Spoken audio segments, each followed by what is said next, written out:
this concept of a thread that goes through your application. And this is a tip I was given when I was applying, so I'm sharing it. So I actually took 5 days holidays from work, and I flew back from the US, came to Singapore, and this is the exact process that I took my younger brother and my entire family through it. So I decided to do this call to just share whatever I know about college applications, and I can share that with you.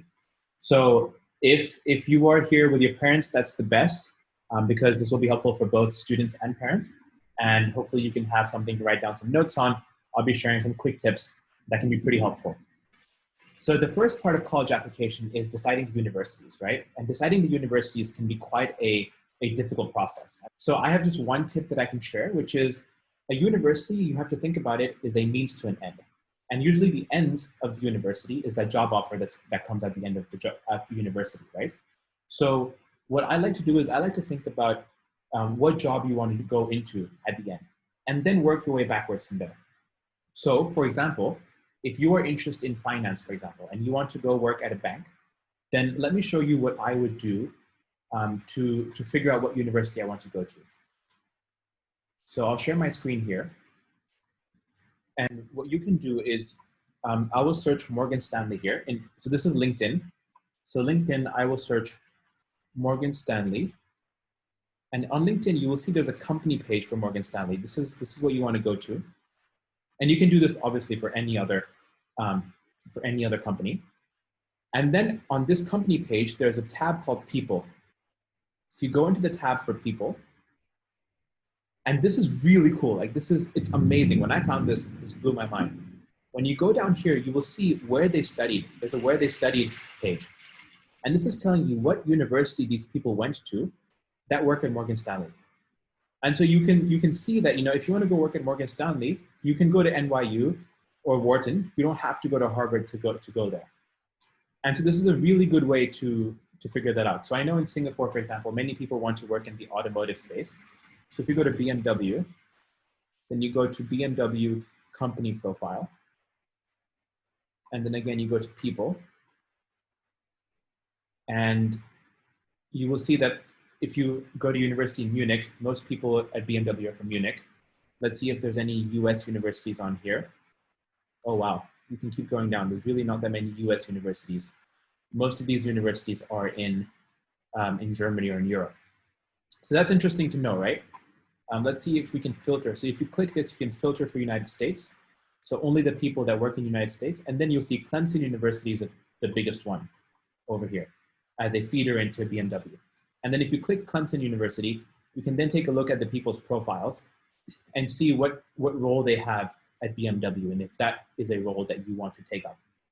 So I know not many students have LinkedIn, but I'm sure parents have LinkedIn. If you have LinkedIn, connect with me. I'm kidding. But go look at the company profiles, and it's a really good way to start off how you want to, which universities you want to apply to. Let me also show you another interesting thing that happens on LinkedIn. So you can then search for universities. So let's search for Georgia Tech, for example. So let's say like we identified Clemson. Let's say it's Georgia Tech that we identified. So you can go to Georgia Tech and go to alumni. So it's no more people, it's now alumni on LinkedIn. And then you can see where they work. Same place here, but where they work. So after that university, where did they go to? So once you have your universities, you can see if that school is feeding into a company or into a job that you're interested in. So interestingly, the most common company that people work at from Georgia Tech is they go to Google. Google, Microsoft, Amazon. Interesting. And the Home Depot. Home Depot is very big in Georgia, actually. And so let me take a look at Stanford, for example. So again, we go to Stanford School. And then we go to alumni. And over here, you'll see, again, Google, Apple, Facebook, Microsoft, Amazon, no Home Depot. So you'll see the regional things play into here. So LinkedIn is a really cool tool, actually, to help you do that short list. So what I recommend is find a company like BMW, and find every single company in automotive if you want to work for automotive, and then take down all of these universities that are there. Take them all down, and then take a look at those and decide which university you want to go into or which university you want to apply to. There's one more tip I have for people that are very interested in automotive from Singapore. There's this thing called SAE International. So this is a collection of many schools in the US that participate in a F1 race style tournament. So the schools build their own cars and then they race their cars. So if you go down here under teams, you will see which universities have teams.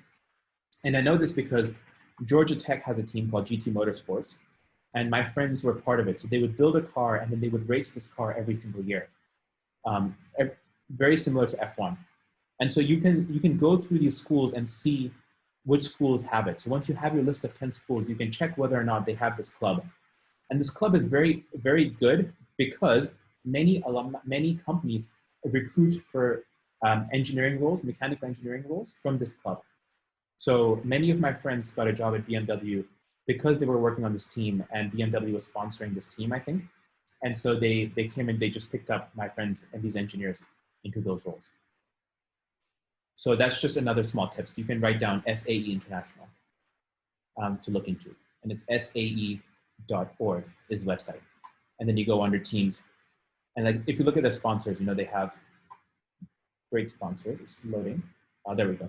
So these are all the people that are sponsoring them. So you can go work for these people. Lockheed Martin was a big employer at Georgia Tech. Cool. So that's the first part, how to identify universities. Now this is I'm just sharing a couple tips. There are so many other things to consider, but you'll find a lot of this online, and a lot of this we'll touch on tomorrow, actually. These are just small tips that are coming from my experience, having helped a couple people and my younger brother and myself through the college application process. So once you have your list of 10 universities, you need to write the essay. Now the essay is probably like the most difficult aspect of the application. So the tips that I have for essay is first is what not to do. And this one is very difficult actually. And it is not to try and sell yourself purely based on your accomplishments. And you will notice this so often. People will talk about their high school GPA, that they were a basketball team captain, et cetera, et cetera. But I want to share exactly why you should not be writing in your essay just based on your accomplishments. So I'll share my screen, and I want to share with you the Venn diagram theory.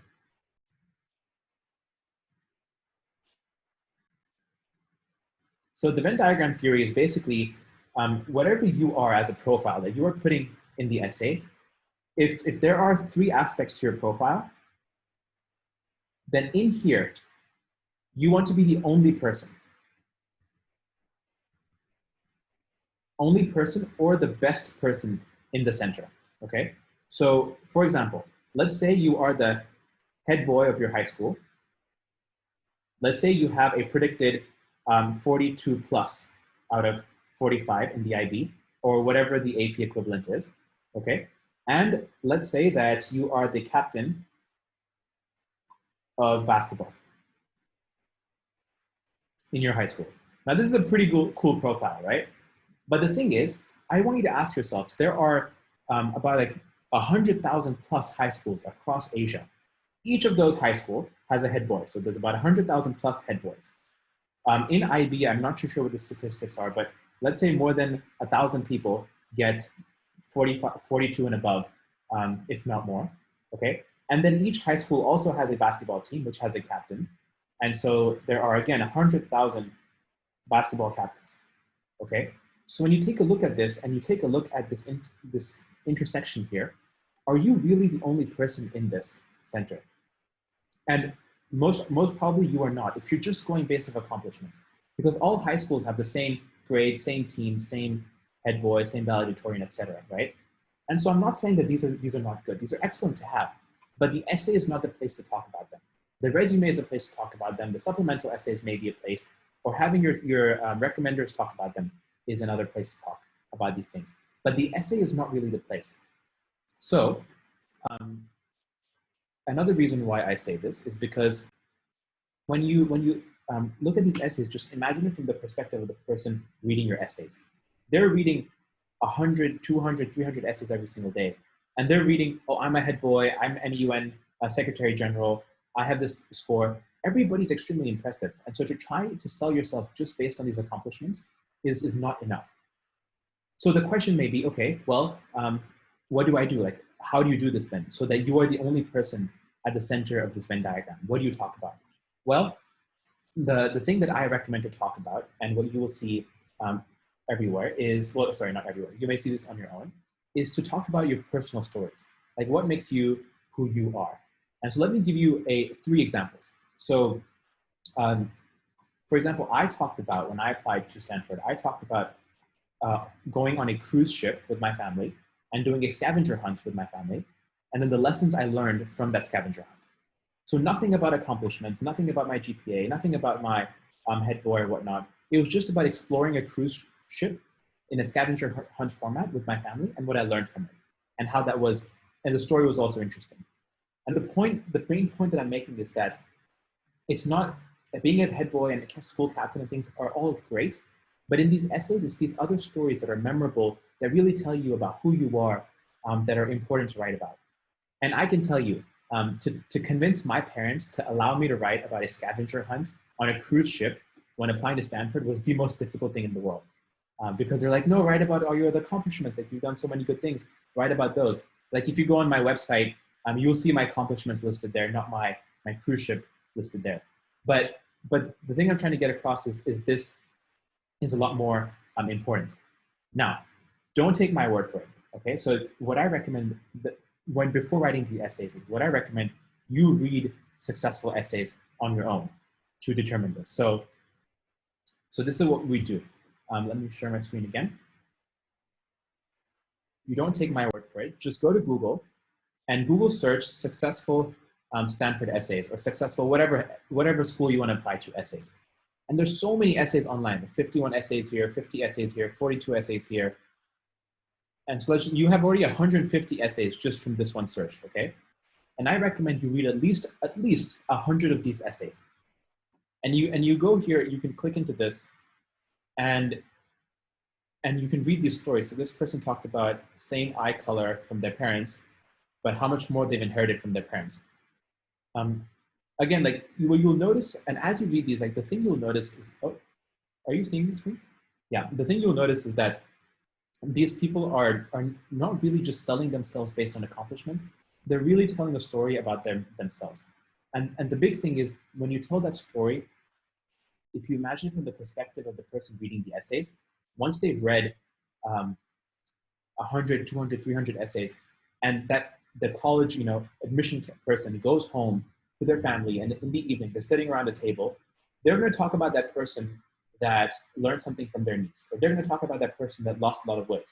They're not going to talk about that person that's a head boy and was a school captain and things like that, right? Like, can you imagine this person also going home and telling their kids, like, kids, you should be more like this person I'm reading these essays about. Like, be this person who loses weight, They're not going to say, get this perfect GPA, etc. So the point I make is, read these essays. Now, let me give you an overall roadmap of how I would recommend going through college application. So the first thing you should have already done is gotten your list of universities that you'll apply to. So you have your 10 list of universities, going through many other approaches, also using LinkedIn if you want. Now you have these 10 universities. Each university has a prompt. So what I recommend doing is the first thing. So one, you put all your prompts, you print all these prompts out, and you stick it across the walls around your house. So each prompt, it occupies one space. Another prompt, another space. Another prompt, another space. Okay, so you print these prompts out. So you have all these prompts printed out. The second thing you do, so maybe you should be writing these down. So print out the prompts. The second thing you do is you go online and you read at least 100 essays of successful essays in the past. And this is really important because we have to go away from the conditioning of talking about our accomplishments to the conditioning of talking about ourselves and the stories that make us who we are. And it's a very, very difficult conditioning to leave, because even in interviews and in everything, we talk about ourselves and our accomplishments. So to talk about stories like silly stories like going in a scavenger hunt, it's so difficult to write about that. But you have to read these essays to realize really how frequently people talk about that. And what you'll notice is, at least from Asia, the people that write those stories about themselves is very few, actually.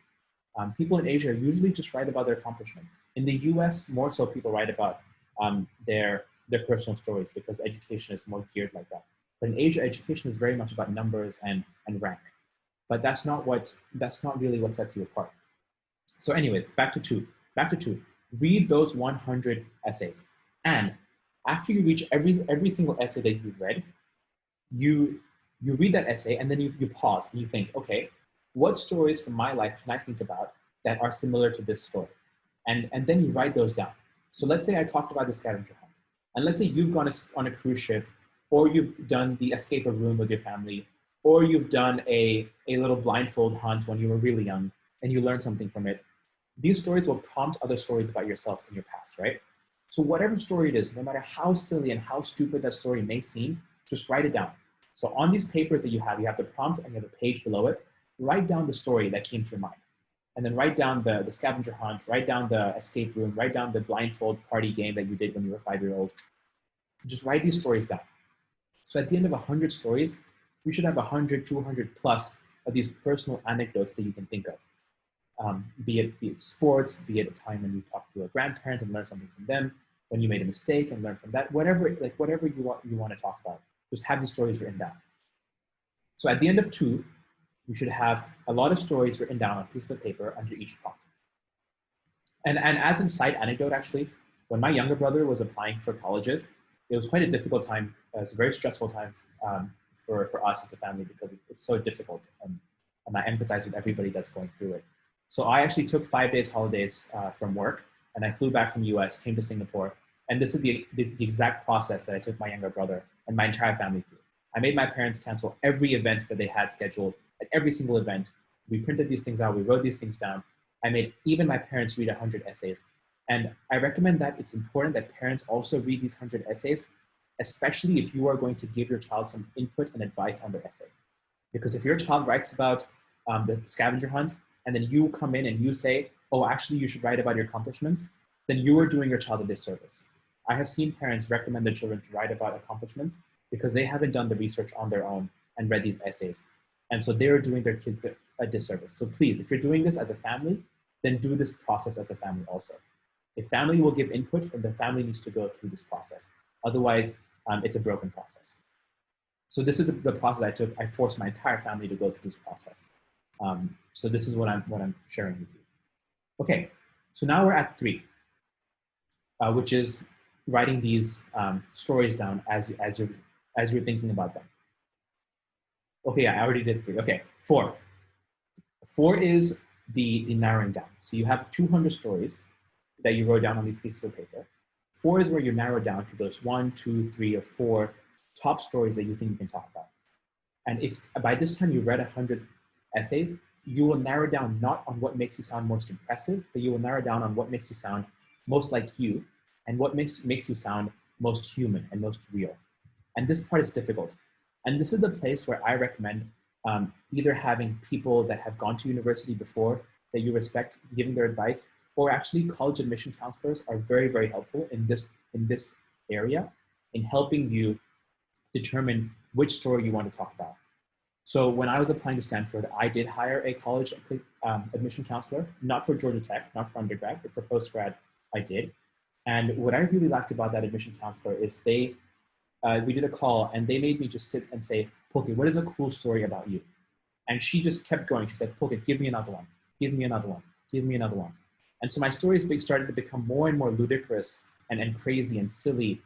And what we ended up picking, the scavenger hunt, was like one of the most silly stories.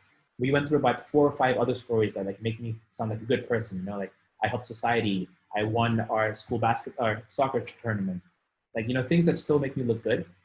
But we ended up picking a story that really shows who I am as a person, that I learned from different things, and talking about scavenger hunt, which we didn't even win. We came second in the scavenger hunt.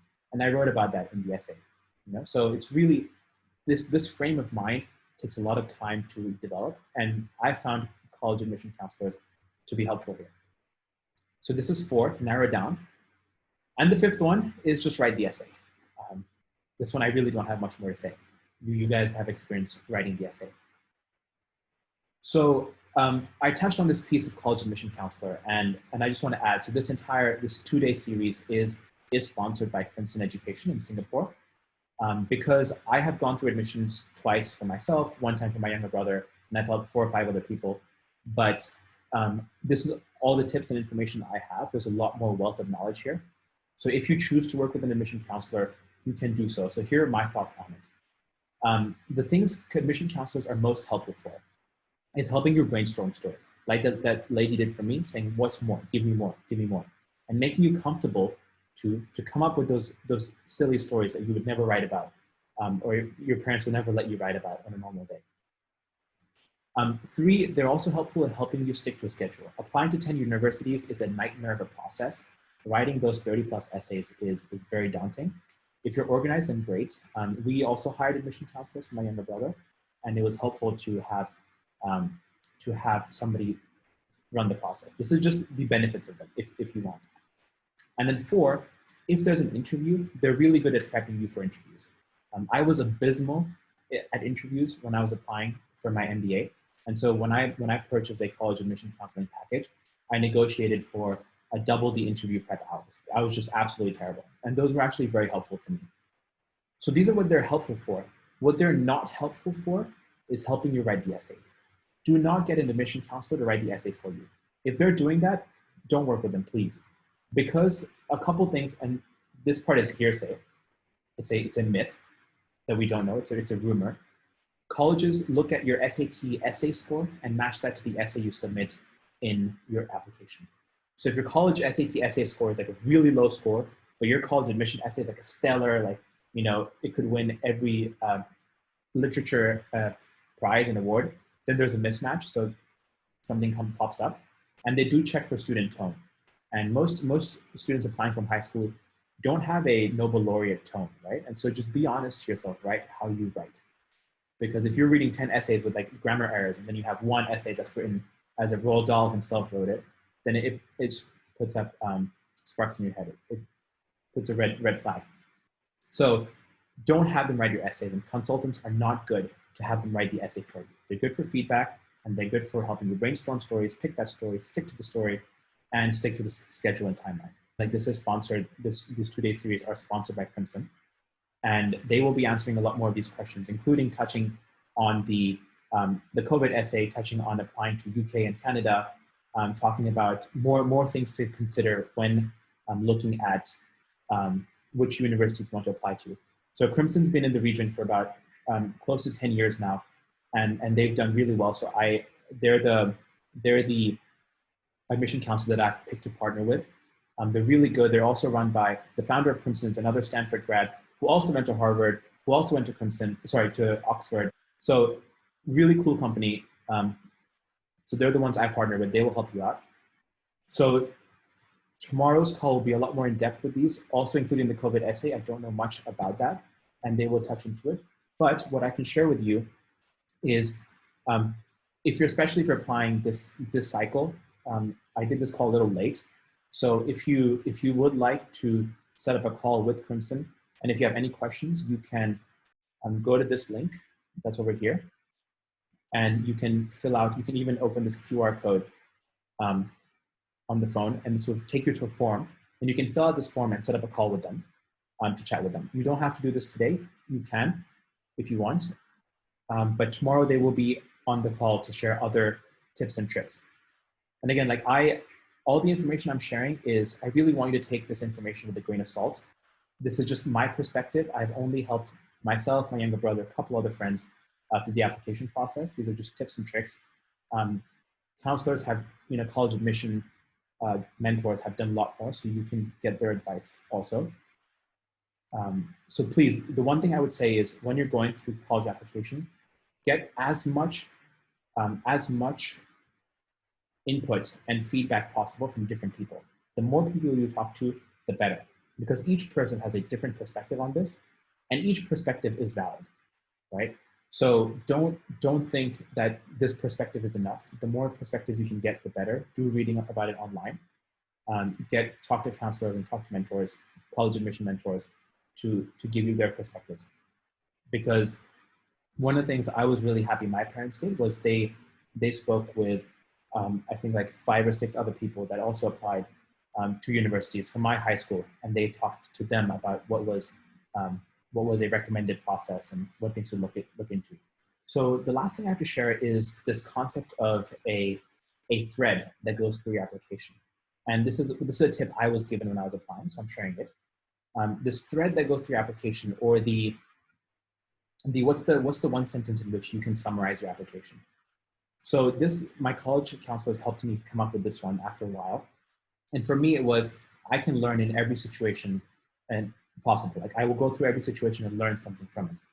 And so when I got admitted, the dean of the Stanford Business School wrote on the admission letter, they said, Pulkit, we're excited to have you on our campus and looking forward to see how you learn from every situation on campus. So they remembered that. And actually, funny story, when I went to an admission event, the dean came up to me and he said, hey, Pulkit, your story about the scavenger hunt was really cool. It was really funny. So he remembered it. So again, back to why interesting stories are better. But anyway, so I talk about this thread about learning. For someone else, it was how they use computer science to help the world. What you want to do is you want to come up with this thread of yours. And this can be anything, completely ludicrous. It does not have to sell you again. This is just truly about who you are.